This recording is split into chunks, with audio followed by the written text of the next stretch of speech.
ሐዋርያም የለም ነብይም የለም ብላችሁ ይሄን ሜሴጅ ያስተላልፋችሁ የትኛው የቸርች መሪዎች ዛሬ ነገ ሳትሉ በዚህ ጉዳይ ላይ ድጋሜ የይቅርታ ማስገባት አለባችሁ። ሐዋርያ አለ፣ አሜን። ነብይ አለ። አሁን ኢትዮጵያ ውስጥ ያስቸገሩ እንደማን እንደሆነ ልንገራችሁ። ትምህርት ቤት ገብተው የሆኑ መጽሐፍ ያነበቡ ሰዎች፣ እሳት የሌላቸው ሰዎች፣ የእግዚአብሔር መንፈሳዊ አሰራር የማያውቁ ሰዎች እጅግ አጥብቀን ሐዋርያ የሚለውን ያሁን ከዚህ 10 ዓመት ወዲህ የመጣ ሹመት የምንቃወምበት ምክንያት እኩል ቤት ነን ስላሉ ሐዋርያት የሉምም አይኖሩምም። ሐዋርያነት የሚባለው አውቶሪቴቲቭ መንፈስ ቅዱስ ሳይመጣ በፊት የተሰጠ ጸጋ መንፈስ ቅዱስ ከመጣ በኋላ ከተሰጡ ጸጋ ስጦታዎች አንዱ አድርጎ መቁጠር ነውር ነው።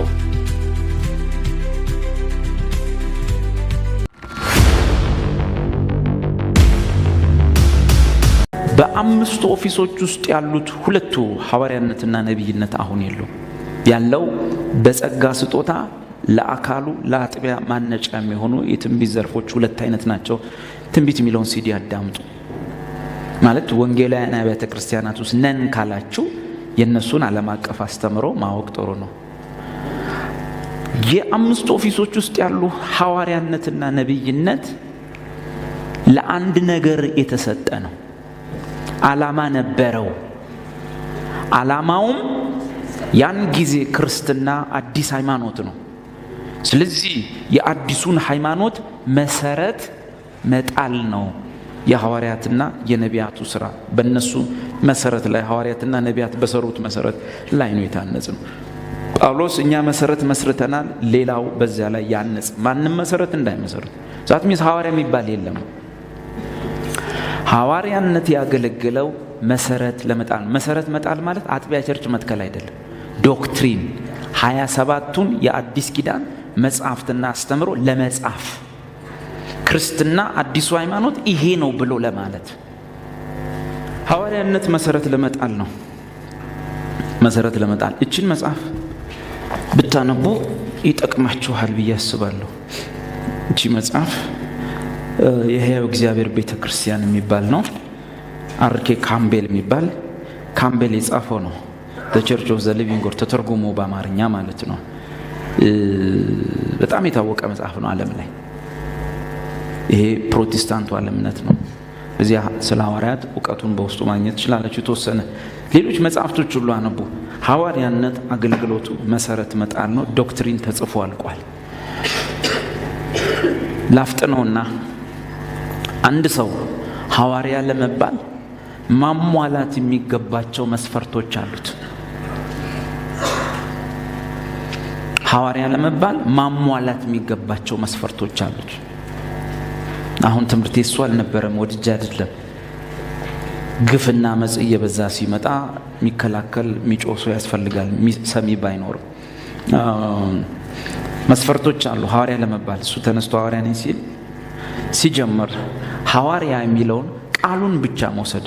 ሐዋርያ አልከኝ እኔን ጥሩ፣ ሐዋርያ ምን ማለት ነው? ከዛ ይጀምራል።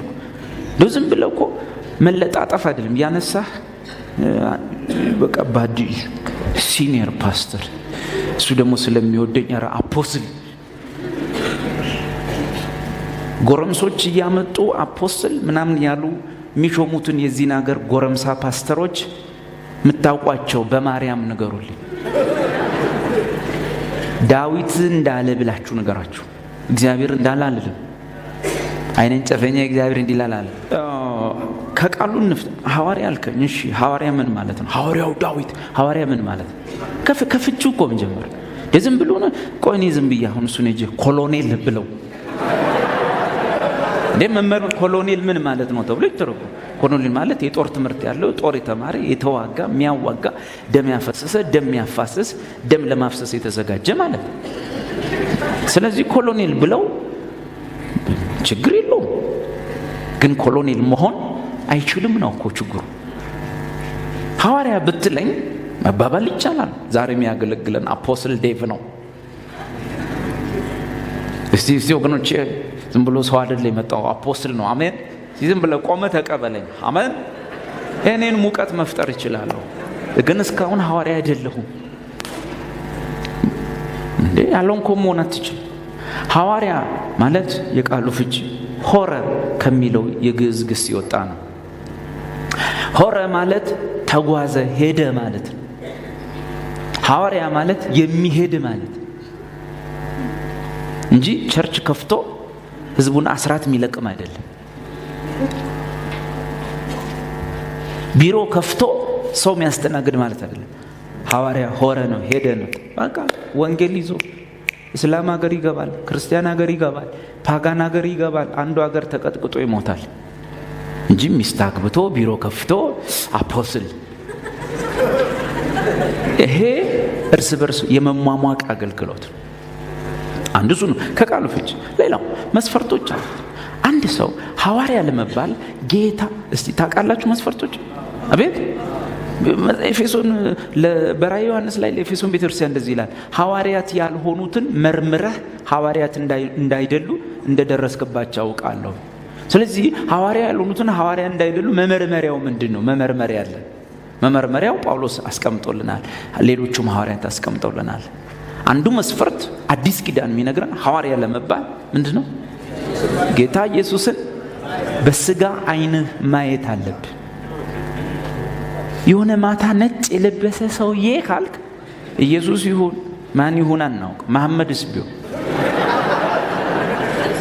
አረቡም ነጭ ነው የሚለብሰው፣ እስራኤሉም ነጭ ነው የሚለብሰው።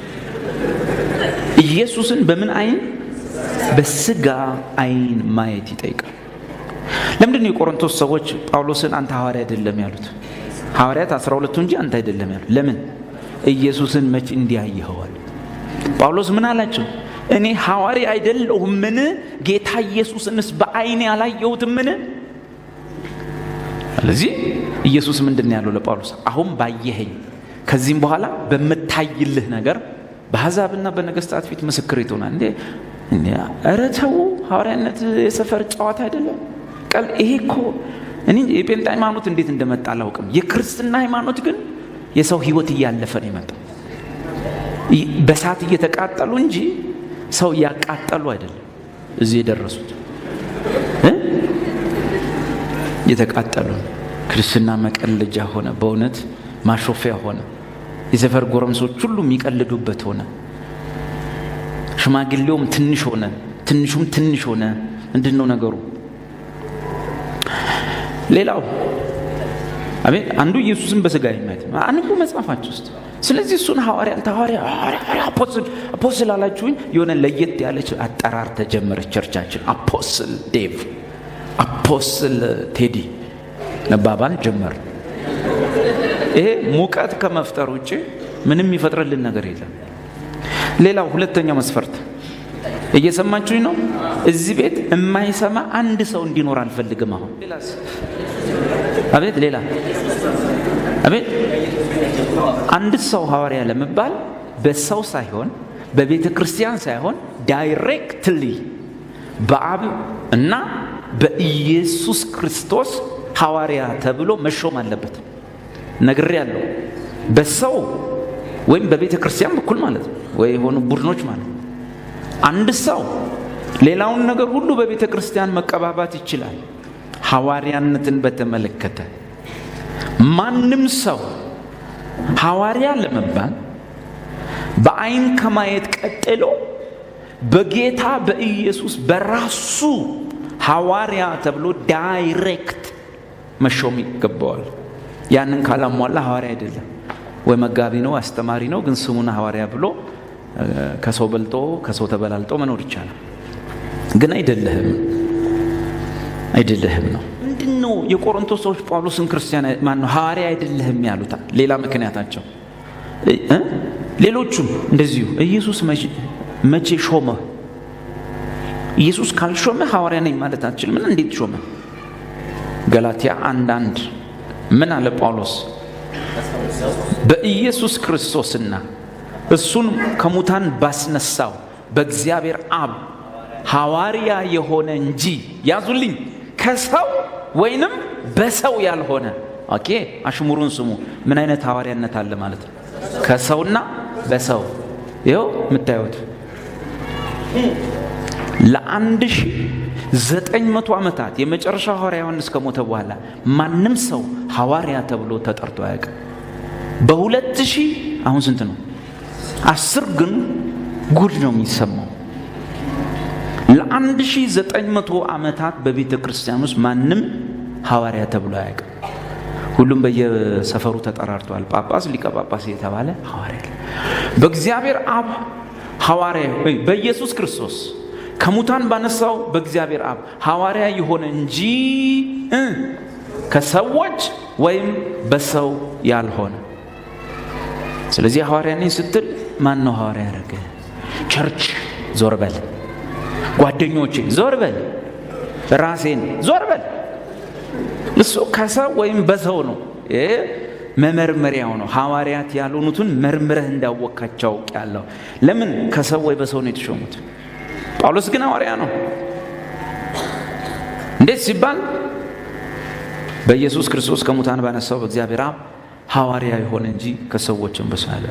ማንኛውም ሰዎች ሐዋርያት ብለው ሲሾሙት እየተሰራ ያለው ቲያትር ነው።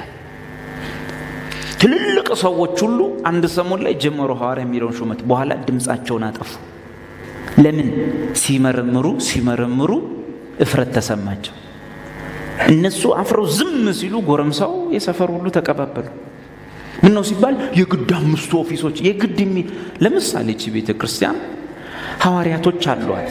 ሐዋርያቶች አሉን ግን በህይወት የሉም። ለምን? በህይወት መኖራቸው አያስፈልገንም። ለምን? ድሮም በህይወት በነበሩ ሰዓት በህይወት መኖራቸው አይደለም የሚፈልገው፣ ትምህርታቸው ይሰማል። ሐዋርያት ሥራ ምዕራፍ 2 ቁጥር 42 ምን ይላል? በሐዋርያት ትምህርት ይሰበሰቡ ነበር። በማን ትምህርት? በሐዋርያት ትምህርት። ስለዚህ ሰው የሚሰበሰበው ሐዋርያትን አይናቸውን ሊያይ ነው። ወገቤ ላይ ጫኑ፣ እጄ ላይ ጫኑ ሊል ነው። ትምህርታቸውን ፈሉ እና የሐዋርያት ትምህርት አለ እንዴ? ተጽፏል። መጽሐፉ ተጽፏል። መሰረት ተጥሏል። ሶስተኛ መስፈርት፣ አንድ ሰው ሐዋርያ ከተባለ የአንድ አጥቢያ ቤተ ክርስቲያን ላይ አይደለም ስልጣን ያለው። አንድ ሰው ሐዋርያነት አውቶሪቲ አለኝ ካለ አንድ ሐዋርያ የተባለ ሰው በአንድ አጥቢያ ላይ ወይ በሱ በመሰረተው ቸርች ላይ ወይ በሙሉ ወንጌል ላይ ወይ በቃለ ሕይወት ላይ አይደለም ስልጣን ያለው። አንድ ሰው ሐዋርያ ነኝ ካለ ባለ ሙሉ ስልጣን ወይም አውቶሪቴቲቭ ይሆናል። ምን ማለት ነው? ሐዋርያነት የጸጋ ስጦታ ብቻ አይደለም። የጸጋ ስጦታ የሚባል ነገር ሳይመጣ በፊትም ሐዋርያነት ነበር። እኛ እኮ የጸጋ ስጦታ አድርገን ነው የተቸገረው። ለምሳሌ ኢየሱስ ሐዋርያት አድርጎ 12ቱን የሾማቸው መቼ ነው? የበዓለ ሃምሳ በኋላ ነው? በፊት ገና ሳይሞት መንፈስ ቅዱስ ሳይወርድ ስጦታ ሳይጀመር የጸጋ ስጦታ ሳይከፋፈል ኢየሱስ 12 ጠርቶ ሐዋርያት ብሎ ሾማቸው። እንዲና እንደዛ እንዲያደርጉ ስልጣን፣ አውቶሪቲ። ሐዋርያነት ከሌሎች የጸጋ ስጦታዎች ይወጣል። ለምንድን የሚወጣው? ምን ጭምር ነው? አውቶሪቲ ነው። ስለዚህ የአንድ ሐዋርያ ነኝ ካለ ማለት ነው አውቶሪቲው በሁለት መንገድ መገለጥ ካልቻለ ሐዋርያ አይደለም። ዝም ብሎ ደከመ፣ ጓደኞቹም ደከሙ። እንዴት? ሐዋርያነት የጸጋ ስጦታ ብቻ ሳይሆን ምንድነው? አውቶሪቲ ነው። አውቶሪቲ ነው። ሐዋርያ ነኝ ያለው የሰፈር ጎረምሳ አውቶሪቲ ካለው እስቲ መጥቶ እኔን ያስቆመኝ፣ ለሰይጣን አሳልፌ ሰጥቻለሁ እስቲ ይበለኝ። አውቶሪቲው የአንድ ሰው ሐዋርያነት በአውቶሪቲ ነው የሚገለጠው እንጂ በፎቶ አይደለም። አፖስትል ሐዋርያው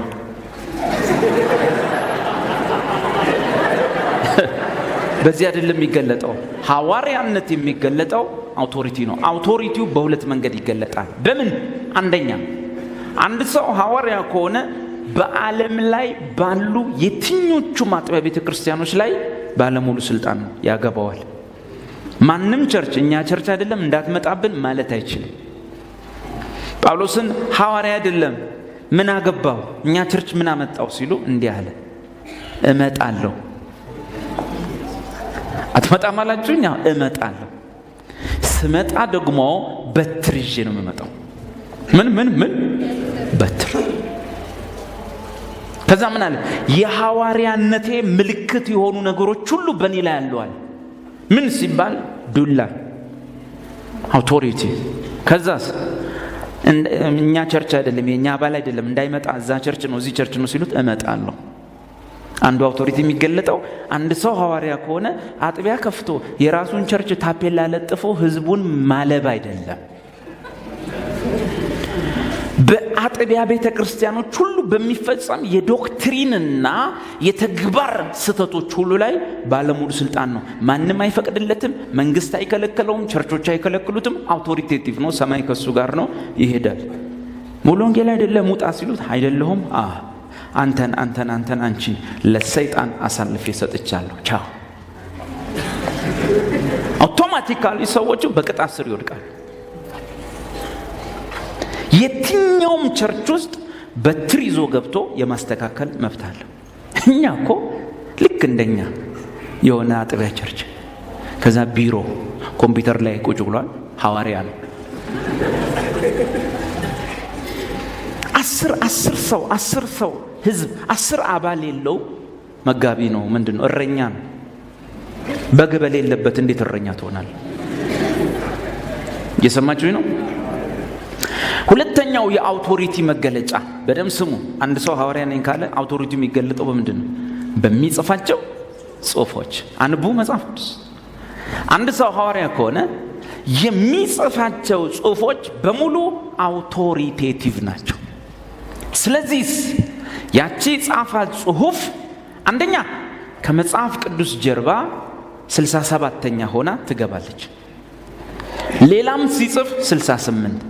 ከዛስ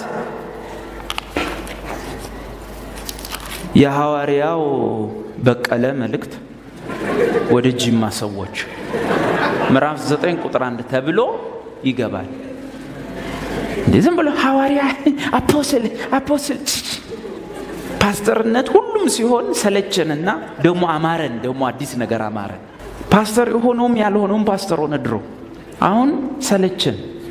ምንድነው እሱ ሲባል ይጎርም ሰው ፓስተር እንተራል። እዚህ ፓስተር ሁሉም ፓስተር ሲሆን ደሞ አሁን ምን እንዳማረን አናውቅም። ሰሞኑን አፖስትል ነው። ስለዚህ ከኛ ጋር የጌታ እራት የምትቆርሱ ሰዎች ከየትኛውም አመጽ ጋር ስለማንካፈል ከአጋንንት ማዕድና ከጌታ ማዕድ መካፈል አትችሉ።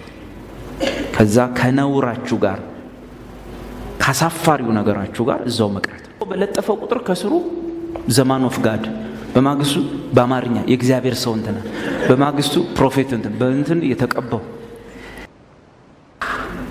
ስጋ ነው የምታየው። ስጋ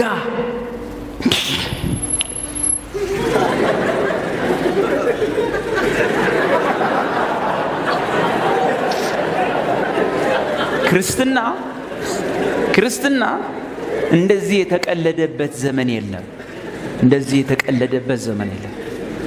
ጳውሎስ እንዲህ አለ፣ ማንም ሰው የቤተ ክርስቲያን መጋቢውም አገልጋይ ቢሆን በድሮ ቋንቋ በመጽሐፍ ቅዱስ ቋንቋ ጳጳስ መሆን ኤጲስቆጶስ መሆን ቢፈልግ ወይም ሽማግሌ መሆን ቢፈልግ መልካም ተመኘ ይላል።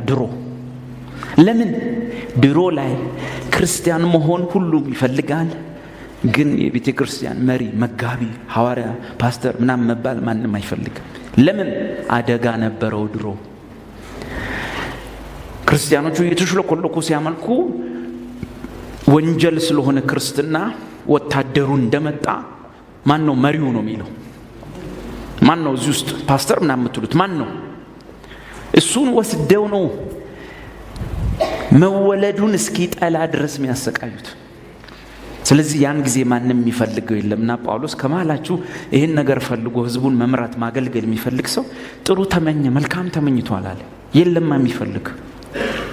ድሮ መጋቢ ስትባል ቦክስ አምነህ ነው፣ እርግጫ አምነህ እጃቸው የገባህ ቀን እንደሚሰነጥቁ አምነህ ነው የምትሆኑ እንጂ እንዳሁኑ ጠበቃ መስለ ጫማን ቦርሸ ተብለጭልጨ ፈረንጅ አራዳ ላይ እየነጠርክ መሄድ አይደል። ይሄ ነው እውነቱ፣ ይሄ ነው። ስለዚህ አውቶሪቲው በሁለት መንገድ ይገለጣል። አንደኛ በሁሉም አጥቢያ ቸርቾች ላይ ባለሙሉ መብት ነው አንድ ሰው ሐዋርያ ሲሆን፣ ሁለተኛ የሚጽፋቸው መልእክቶች ሁሉ አውቶሪቴቲቭ ናቸው። የኛ አጥቢያ ቤተክርስቲያን ሐዋርያቶች አሉን።